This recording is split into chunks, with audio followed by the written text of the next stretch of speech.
नमस्ते। अगर आप भी इंटर और ग्रेजुएशन पास कर चुके हैं और जॉब के तलाश में हैं तो आपके लिए जो है बहुत ही बढ़िया खुशखबरी निकल के आई हुई है, क्योंकि बिहार जीविका में अकाउंटेंट और चीफ एग्जीक्यूटिव ऑफिसर के पद पे बहाली निकाली जा चुकी है, जिसके लिए ऑनलाइन जो आवेदन है स्टार्ट हो गए हैं। आज की इस वीडियो में आपको हम बताने जा रहे हैं कि जीविका में आप किस तरह से अकाउंटेंट या फिर चीफ जो एग्जीक्यूटिव ऑफिसर है उसके लिए फॉर्म को फिल करेंगे। फॉर्म को फिल करने के लिए आपके पास जो है कौन कौन से डॉक्यूमेंट्स होने चाहिए, किस तरह से आपका सिलेक्शन होगा, और साथ ही साथ आपको हम बता दें कि कमाल की बात यह है कि आपको जो है अकाउंटेंट के लिए 10,000 रुपये हर महीने आपको मिलेंगे और चीफ एग्जीक्यूटिव ऑफिसर के लिए आपको जो है 25,000 रुपये हर महीने सैलरी के रूप में दिए जाएंगे। तो सारा जानकारी जो इस वीडियो में आपको हम क्लियर करके बताने वाले हैं, तो प्लीज़ वीडियो शुरू से अंत तक लेकर जरूर देखिएगा। और इस वीडियो के रिगार्डिंग आपके मन में कहीं भी किसी प्रकार का कोई क्वेश्चन होगा तो नीचे आप हमें कमेंट सेक्शन में कमेंट करके बता सकते हैं। तो चलिए आज का वीडियो शुरू करते हैं। सबसे पहले आपको कंप्यूटर के ब्राउज़र में टाइप करना है easy2net.com। यहाँ पे आएंगे तो देख सकते हैं कि जो लेटेस्ट अपडेट है इसमें भी आप देखेंगे, या फिर जो यहाँ पे लेटेस्ट जॉब है इसमें भी आप देख सकते हैं कि बिहार जीविका रिक्रूटमेंट 2022 का जो वैकेंसी निकाली गई है। तो आप इस पोस्ट को ओपन कर लेंगे। वैसे हम इसका लिंक भी प्रोवाइड कर दिए हैं, जहाँ से क्लिक करके डायरेक्टली जो है इस पोस्ट पे आ सकते हैं। यहाँ पे आने के बाद सबसे पहले हम समझते हैं कि इसमें जो है कौन कौन से पोस्ट रखे गए हैं, ठीक है, और उसके लिए यहाँ पे क्या एलिजिबिलिटी क्राइटेरिया रखे गए हैं। तो आप नीचे आने के बाद देख सकते हैं कि यहाँ पे जो एजुकेशन क्वालिफिकेशन वाला सेक्शन है, यहाँ पे सबसे पहले हम बात कर लेते हैं कि इसमें जो है कौन कौन सा पोस्ट रखे गए हैं। पहला जो पोस्ट है देख सकते हैं यहाँ पे चीफ एग्जीक्यूटिव ऑफिसर का पोस्ट है, जो कि टोटल 15 पोस्ट रखा गया है। इसके लिए हम क्वालिफिकेशन की बात करें तो बताया गया है कि अगर आप बिहार से बाहर के हैं तो अगर आपने एग्रीकल्चर में ग्रेजुएशन कर रखा है, ठीक है, एग्रीकल्चर मार्केटिंग होता है उसमें अगर आपने ग्रेजुएशन कर रखा है और आपने बीबीए भी कर रखा है या फिर उसके बराबर कोई कोर्स आपने कर रखा है तो आप इसमें अप्लाई कर सकते हैं। अगर मान लीजिए आप बिहार के ही हैं, जैसे कि बिहार के लिए वैकेंसी निकाली गई है तो आप बिहार के लिए हैं, तो अगर आपने एग्रीकल्चर मार्केटिंग या फिर एग्रीकल्चर बिजनेस मैनेजमेंट में ग्रेजुएट किया है या फिर आपने बीबीए किया हुआ है और उसके बराबर और भी कोई कोर्स किया हुआ है तो आप इसमें अप्लाई कर सकते हैं।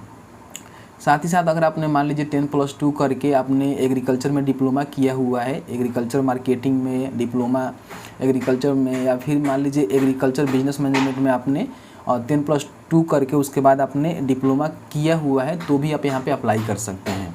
साथ ही साथ बताया गया है कि मान लीजिए अगर आप सेल्फ हेल्प ग्रुप यानी कि स्वयं सहायता समूह के फैमिली मेम्बर हैं तो आप जो है 10+2 एंड डिप्लोमा इन एग्रीकल्चर या फिर एग्रीकल्चर मार्केटिंग में अगर आपने कर रखा है तो आप जो है यहाँ पे कर सकते हैं और आपको जो है प्रीफरेंस भी दिया जाएगा।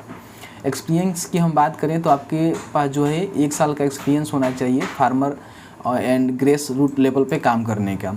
बाकी आपका रिस्पॉन्सिबिलिटी क्या रहेगा यहाँ पे बताया गया है कि आपको जो है मैनेजिंग करना है, ओवरऑल जो भी ऑपरेशंस है एंड रिसोर्सेस है सभी पे जो है आपको मैनेजिंग करना होगा। बाकी आप यहाँ पे देख सकते हैं इसका जो सैलरी है देख सकते हैं कि यहाँ बताया गया है कि 25,000 रुपये पर मंथ जो है चीफ एग्जीक्यूटिव ऑफिसर को दिया जाएगा, ठीक है। तो इनको जो है 25,000 रुपये यहाँ पे सैलरी दिया जाएगा।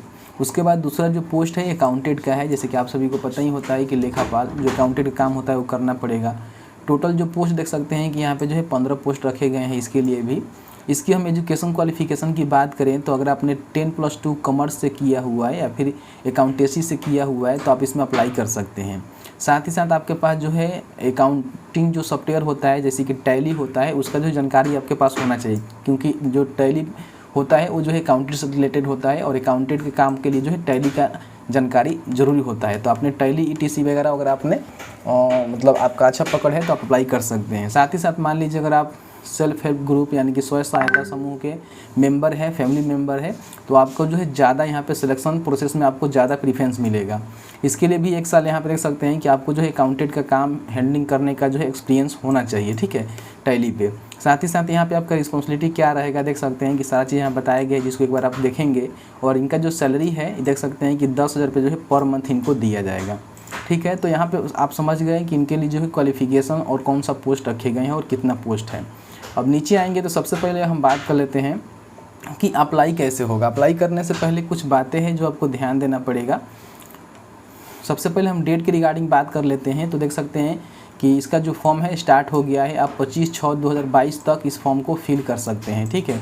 और 14 से लेकर 16 जुलाई में आपका जो है यहाँ पे इंटरव्यू होने का, मतलब जो भी सिलेक्शन के लिए इंटरव्यू होगा वो होने का संभावना है। ठीक है, इस बात को समझिएगा। अब नीचे आइएगा तो यहाँ पे हम एज लिमिट की बात कर लेते हैं। तो यहीं पे मैंने एज लिमिट भी ऐड कर दिया है कि 21 से लेकर 45 साल जो है आपका उम्र होना चाहिए। दोनों पोस्ट के लिए यहाँ पे बताया गया है। टोटल 30 पोस्ट है जैसे कि मैंने आपको बताया। अब इसमें आवेदन कैसे करना है, ठीक है।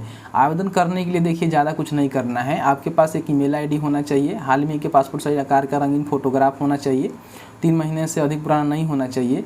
और यहाँ पे आपको करना क्या है, नीचे आइएगा ना तो इसी पोस्ट में मैंने एक लिंक दिया हुआ है अप्लाई ऑनलाइन का। ठीक है, इसके सामने क्लिक हेयर का बटन है, आपको इस पर क्लिक करना है। तो आपके सामने जो है एक गूगल फॉर्म खुलेगा जो कि BRLPS के द्वारा जारी किया गया है। देख सकते हैं कि farmer producer organisation EPO staff के द्वारा जो जारी किया गया है, जहाँ पे अपना ईमेल आईडी, फर्स्ट नेम मतलब आपका फर्स्ट नेम लास्ट नेम लिखना होगा, आपका phone number, date of birth, आपका जेंडर क्या है, आधार नंबर, पोजीशन आप किसके लिए अप्लाई कर रहे हैं, चीफ एग्जीक्यूटिव ऑफिसर के लिए या फिर अकाउंटेंट के लिए आप यहाँ पर सिलेक्ट करेंगे। उसके बाद आपका एजुकेशन क्वालिफिकेशन क्या है, आप ग्रेजुएट इन एग्रीकल्चर में है या फिर एग्रीकल्चर मार्केटिंग से किए हुए हैं या फिर एग्री बिजनेस मैनेजमेंट से किए हुए हैं या फिर BBA आपने किया हुआ है या फिर 10+2 एंड डिप्लोमा आपने कर रखा है, तो आप यहाँ पे सिलेक्ट कर सकते हैं। ठीक है, उसके बाद देख सकते हैं कि name of college, institute, university, मतलब आपने कहाँ से पढ़ा हुआ है। उसके बाद आपका जो पासिंग क्वालिफाइंग एग्जामिनेशन है वो आपने कब पास किया था। Do you have required relevant experience, आपके पास एक्सपीरियंस है कि नहीं, आपको यहाँ पे यस करना होगा। ठीक है, या फिर नो करना होगा, आप देख लेंगे, इसको यस कर दीजिएगा क्योंकि एक्सपीरियंस ज़रूरी है। आपका जो रिलेवेंट एक्सपीरियंस है वो कितना है आप यहाँ पे देख लेंगे, मतलब क्या क्या आप करने का जो है यहाँ पे एक्सपीरियंस रखते हैं। उसके बाद यहाँ पे पोस्ट क्वालिफिकेशन रिलेवेंट एक्सपीरियंस, ठीक है, यहाँ पे आप सिलेक्ट करेंगे कि आपका जो है कितना मतलब पोस्ट क्वालिफिकेशन रिलेवेंट एक्सपीरियंस आपके पास है, तो आप यहाँ पे सिलेक्ट करेंगे। उसके बाद यहाँ पे देख सकते हैं please give the details of organisation name and service, मतलब आपने कहाँ काम किया है, एक्सपीरियंस आपके पास है तो उसका जानकारी दीजिए। उसके बाद यहाँ भी आपको जानकारी देना होगा किस पीरियड से लेकर किस पीरियड जो है आपने काम किया हुआ है। उसके बाद यहाँ पे देख सकते हैं कि please give the details of organisation name and service, जो भी मतलब आपने पीरियड तक किया हुआ है वो आप यहाँ पे देंगे। Please give the details organisation name and service period, date of joining and date of relieving. ठीक है, वो आपको भरना होगा कि आपने कब ज्वाइनिंग किया था, कब छोड़ा था। उसके बाद यहाँ पे सेल्फ हेल्प ग्रुप मेंबर अगर आप हैं तो उसका मेंबर आईडी आप यहाँ पे दे सकते हैं क्योंकि आपको जो ज़्यादा यहाँ पे प्रीफरेंस मिलेगा। उसके बाद यहाँ पे देख सकते हैं कि ब्लॉक डिस्ट्रिक्ट नेम आपको डालना होगा। उसके बाद यहाँ पे कोड डालना होगा। उसके बाद आपने कभी BRLPS या फिर जीविका के साथ काम किया है कि नहीं किया है आप सिलेक्ट करेंगे। Please provide your staff ID, अगर आपने किया है तो अपना स्टाफ आईडी आप यहाँ पे दे सकते हैं। एक्सपीरियंस इन जीविका, अगर आपके पास जीविका में एक्सपीरियंस है तो आप यहाँ पे दे सकते हैं, मतलब है तो, नहीं है तो छोड़ दीजिएगा। उसके बाद यहाँ पे जो है आपका लेटेस्ट जो कलर फोटोग्राफ है अपलोड करना है। उसके बाद यहाँ पे सिग्नेचर अपलोड करना है और उसके बाद जो है रिज्यूमे जो होता है वो आपको यहाँ पे अपलोड करना होगा। यहाँ पे डेट लिखना होगा कि ये फॉर्म आप कब भर रहे हैं। उसके बाद इसको सबमिट करेंगे। तो जैसे कि आपने देखा कि मैंने आपको बता दिया कि जीविका के द्वारा जो अकाउंटेंट और चीफ एग्जीक्यूटिव ऑफिसर के पद के लिए वैकेंसी निकाली गई है, उसके लिए फॉर्म को आपको कैसे फिल करना है, कौन लोग फॉर्म को फिल करेंगे। बेसिकली अगर आपने इंटर और साथ ही साथ डिप्लोमा एग्रीकल्चर में किया हुआ है तो अप्लाई कर सकते हैं, नहीं तो अगर आपने ग्रेजुएशन किया हुआ है एग्रीकल्चर में या फिर एग्रीकल्चर मैनेजमेंट में तो आप जो यहाँ पे अप्लाई कर सकते हैं। साथ ही साथ अप्लाई करने के बाद दोस्तों यहाँ पे क्या किया जाता है कि सबसे पहले शॉर्ट लिस्टेड किया जाएगा और उसके बाद जो है आपको इंटरव्यू के लिए बुलाया जाएगा। इंटरव्यू में सिलेक्शन होने के बाद ही आपको जो है यहाँ पे जॉब दिया जाता है और नोटिफिकेशन के अनुसार जो भी सैलरी बताया गया है वो सैलरी जो है आपको हर महीने प्रोवाइड किए जाएंगे।